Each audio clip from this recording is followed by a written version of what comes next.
What's up, guys? What's going on? I'm Paul. This is Pauline Theology's daily devotional with Trust in Jesus Ministries, here to help you trust in Jesus more every day, whether it's for the first time or if it is an ongoing trust, placing more faith in His goodness, His righteousness, every single aspect of your life every day. Man, it is good. And this one today is a good one, man. I sat and applied these truths to my life as I asked you to do the same, man, and it just reminded me of God's goodness. And so hopefully today, as we're going through these scriptures and we study and we read, we're reminded of God's truth. So if you haven't checked it out, then go ahead and read it. It says 35, 5 through 8, Genesis. And if you have already read it, let's jump in because I like this one. It's going to be a little short, but it really has it touched my heart as I applied the truth to my life. Just reminded me of God's goodness and His faithfulness. So what's it saying? What's going on? Well, it says that it says that, and so they journeyed, man. And where they journeyed, it said that there was fear. There was fear in the peoples that were around them. And it said that nobody chased after him. There was fear in their hearts, and nobody chased after him. That's pretty dope right there, especially considering what occurred at the end of the chapter, of last chapter, where Jacob was afraid that something was going on. And when I read through this today, I was reminded that we still have fears, even though we trust God, even though we believe in His protection and His faithfulness, that, man, we sometimes still have those times of fear, man. And I could go on. How could he not believe and trust in what God has done when He has made these promises to him that God, we could always talk like that, looking at other people's lives and then saying how much better they can be, rather than looking at our own and seeing if we are faithful in those things. And that's what I thought about, is that, man, absolutely difficult whenever your sons go and kill a whole town's folk, man, and not think that the people around them are going to want to attack. But the fact of the matter is that God had made a promise. And regardless of what we do, when God promises something, His word is bond. And so He's going to get him. He's going to get him there, man. And He does. So it's just crazy to think sometimes that how we aren't trusting in every aspect of our lives the power of God and sovereignty over us. Because God put the fear in them. We be like, He put the fear of God in you. Well, God put the fear of Himself in all of those nations around them, that they wouldn't even dare to even mess with them because of his power and His might.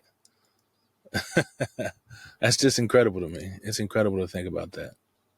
But anyway, and it says that Bethel. It says that Jacob came to Bethel and he built an ark, man. He did exactly what God called him to do. And he said he called the place El Bethel, the God of Bethel, because that's where God revealed Himself. That's where God shown Himself whenever he was afraid and he had ran from his brother. And then afterwards, it says that Deborah, the nursemaid of Rebecca, passed away, and they buried her under a tree. And the tree's place, they called the name Alon Bakut, which means the tree of weeping. So what does this say about God? Well, I think it demonstrates His protection. It shows His faithfulness. Well, His protection first, because He protected him, man. We just talked about how amazing it was that God saw provision and brought fear over all of the nations that were surrounding him, and they wouldn't even go after him. God protects. But then he is faithful, because that fear that he brought is what is establishing or causing the promise to be fulfilled and bringing him back home. And God told him to do something. He said, go to Bethel. So he left. And because God said, go do it, that means he's going to make sure he gets it done. When Jacob puts his foot to the pedal, when he begins to move and gets his family to do so, that's the step it takes for God to accomplish his goal. All we have to do is be obedient. And then God is faithful to achieve what he said he's going to achieve.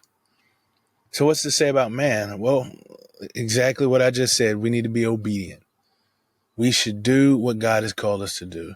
That's whenever we're in his will. And anytime we step into his will, nothing but his will be done in our lives. And so protection is going to be there. So let's be obedient. But I think also we need to remind ourselves, remember the thing that God has done.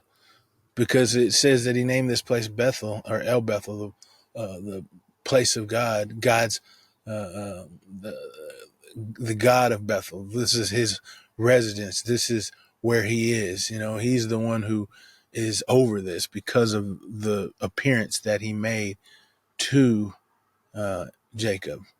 And so Jacob remembers that appearance. And this is, like I said, that was the moment where he changed. That and when he was named Israel. But I believe that this here was the moment where things were different with him. That he was something other than the deceiver that he had grew up being all of the time. And so he's reminding himself of the moment that God changed his life. How do we apply these truths to our lives? Well, this is the part where I said I applied this truth to my life this morning, and it touched me and brought me closer in trusting in God. And I pray that it does the same for you. But just think of a time when God has made himself known to you, where he revealed himself in such a way that it is undeniable. Think about that moment and then treasure that moment. That's what I want you to do today, and I hope it blesses you. I thank you guys for listening, and I'll see you in the next episode.